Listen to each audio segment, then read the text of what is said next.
սուպեր համբյուտերները եւ artificial intelligence-ը չափազանց էներգատար են, որքան զարգանում է թվային ինտելեկտուալները, այնքան շատ ավելի էներգիա է պահանջվում։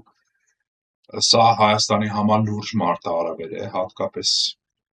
հաշվի առնելով կախվածությունը ռուսական գազից, որի մատակարարման պայմանները կարող են ինչ-ինչ պատճառներով փոփոխական լինել, նաև այս հնացող ատոմական, որի շահագործման ժամկետը թեև երկարաձգվեց, բայց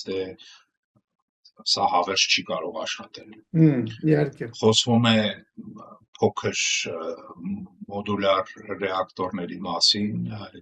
SMR-ների, որպես հնարավոր լուծում,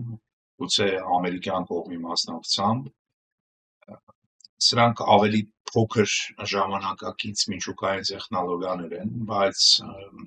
դրանց իրագործումը դեռ վաղ փուլում է եւ շատ անորոշություններ կան այստեղ։ Հայաստանը ինչ-որ բաներ անում է տեղական կարողությունները զարգացնելու համար, բայց մեր ուսումնասիրությունը ցույց է տալիս, որ մասնակի անկախության ճանապարհը զգալիորեն սահմանափակ